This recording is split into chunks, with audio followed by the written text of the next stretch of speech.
The U.S. just set a new record for COVID-19 cases for a third day straight.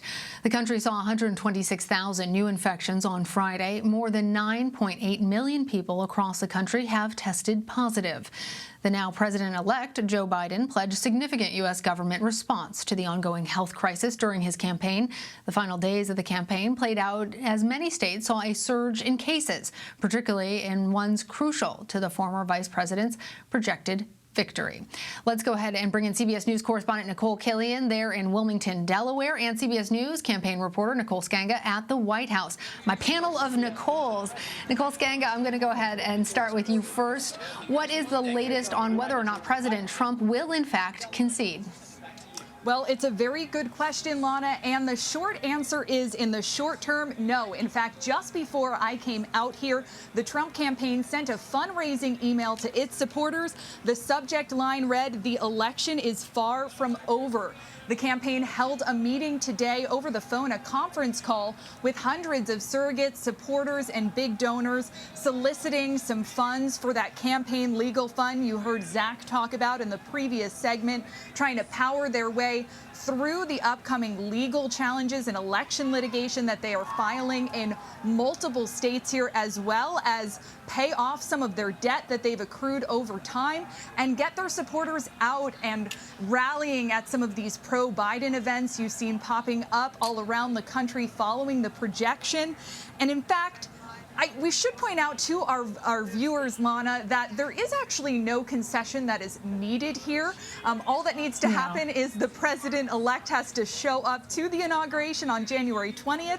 So while it is very customary to have a concession speech, a concession call from whoever loses the presidential election, that's not something that's mandated in the Constitution. Right, that doesn't have to happen.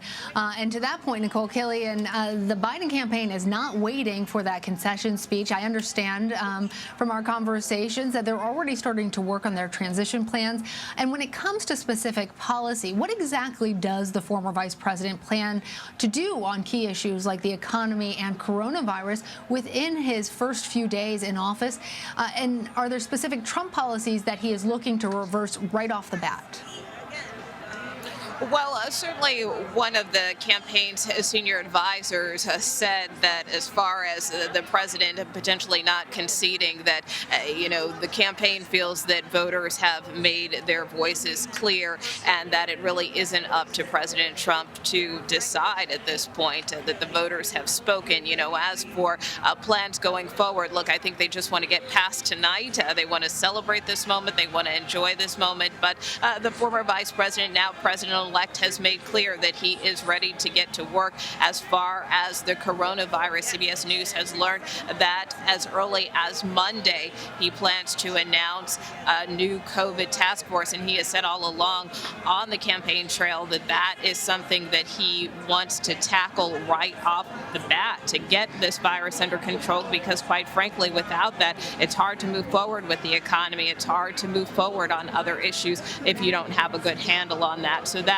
is number one. And number two, as far as other policies that the president-elect may reverse, he has made clear that he does want to roll back the president's tax cuts, although he has said that he doesn't want to raise taxes on anyone making under $400,000 a year. So that's certainly another big area of distinction, something that the president-elect has been talking about quite frequently during his campaigning up until now. So certainly many more decisions ahead. But again, tonight is just about enjoying the moment, especially for all the supporters who are gathered here.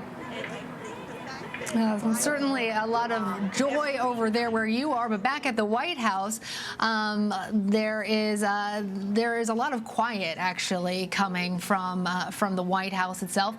Nicole Sganga, is there a sense from the president's campaign what went wrong, what could have been done differently? How are they looking back at how they handled themselves? And I wonder how much the coronavirus and the president's response to the coronavirus pandemic might have played into that. Absolutely, Lana. And the first big point here when it comes to coronavirus, the president did a lot to pander to his base. He didn't do a whole lot to reach across the aisle, try to get on board. Some of those more moderate voters continue to host these massive rallies across the country as coronavirus cases were spiking.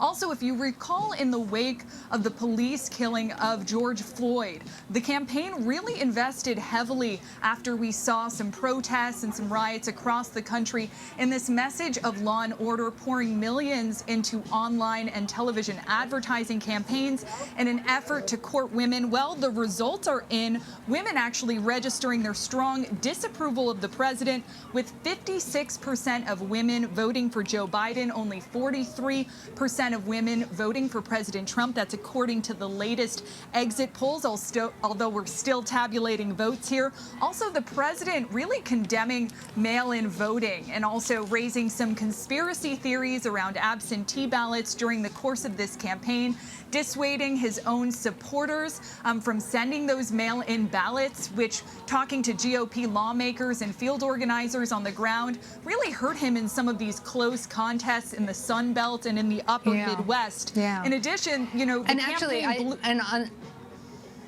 Sorry, as I was going to say, though, that's exactly one of the things that I want to get into in just a moment with Jamie Yuccas there in Arizona.